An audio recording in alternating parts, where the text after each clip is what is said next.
What's up, guys? Welcome back to the Mic Check Podcast. This is T Word, the People's Champ. Thanks for tapping in.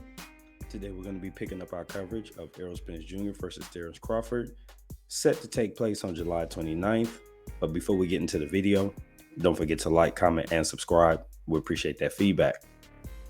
All right, guys. So, as you can see by the title, this video is going to be recapping some of the roundtable discussion as well as an interview I saw with Chris Algieri, where he spent some time talking about the upcoming fight for welterweight undisputed between Spence and Crawford. So I'm going to start with Algieri because there's actually less to cover. It was about a 40-minute interview he did. I think it was Seconds Out. I can't remember the outlet, but it's on YouTube. You can look it up.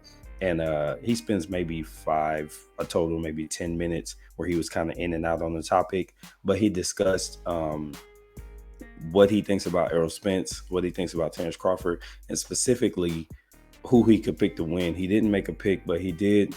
He kind of pointed a lot towards him leaning to Errol Spence, partially because he's been in the ring with him, so he knows exactly what he's going to bring.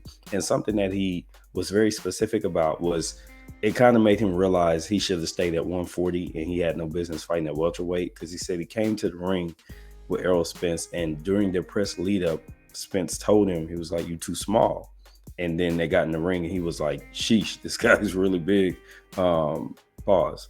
But he was really just kind of pointing to how he thought initially a couple years ago that Terrence Crawford was going to be too small for him, but he's obviously grown into welterweight. And he said that's kind of tipped the scales a little bit back to balance for him, because now you've got a couple of guys that he feels like are much closer in size than had they fought when Crawford first got to 147. There would have been a significant difference coming up from 40, but now they're much closer. And I tend to agree that there is a size difference, but the way that it's going to play a factor in the fight has been diminished because Crawford has filled out. And if you watch the All Access, you'll see that he looks like he's packing more muscle on. He's probably walked around at a heavier weight so he could just, kind of cut water weight down to 47. Whereas I think before he was almost maybe having to cut into muscle in order to make 147 because he was already so lean at that point. So I think he's trying to be as solid as he can going in there against what's obviously a bigger fighter. So I thought that was interesting from Algieri. Going forward to the round table, you had Sean Porter, Kell Brook, both fighters who have faced both Errol Spence and Terrence Crawford, and both have losses to both men as well. Kell Brook has been stopped by Terrence Crawford and Errol Spence. Sean Porter went to a nice little decision with Errol Spence, and then he was stopped by Terrence Crawford later. And then you have Virgil Hunter and Stephen Breadman Edwards, and they were all just giving their different perspectives. I can't say that it was like a pro anybody panel, but if I had to pick which direction it seemed most people on the panel were leaning, I think they're leaning Crawford. Sean Porter is obviously really good friends with Crawford, and I think he's kind of already said that's who he picks, though he gives Errol a really strong chance. Kell Brook, to be honest, he kind of seemed a little off the beaten path in the interview. Like, I don't know if he just got asked at the last minute or if he's just having a bad day, but he seemed a little bit off.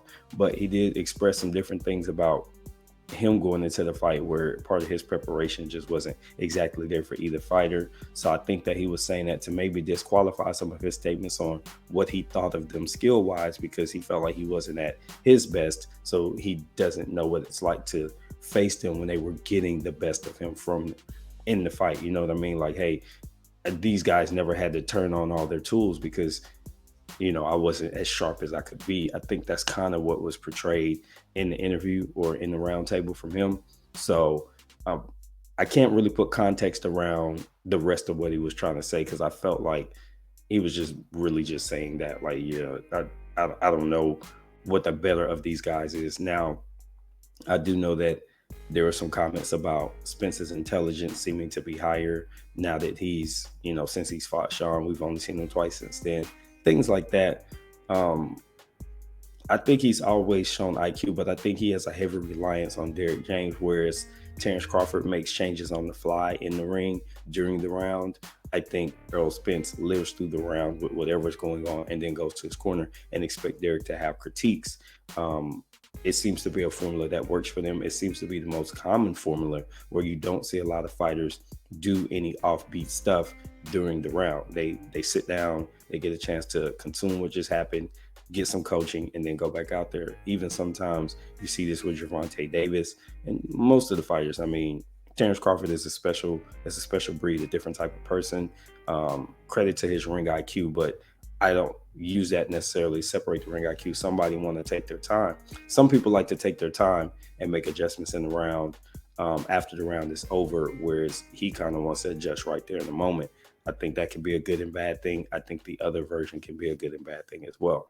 So those are just some of my takeaways from the round table. Didn't want to overextend this video. So you guys let me know what you think. Did you see the Chris Algieri interview, and did you see the round table?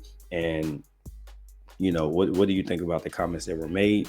Be sure to drop that. Don't forget to like, subscribe, share the video. Go ahead and watch that playlist with the Spence and Crawford videos from the past. And until the next time, this has been T for the Mic. Check them out. Peace, y'all.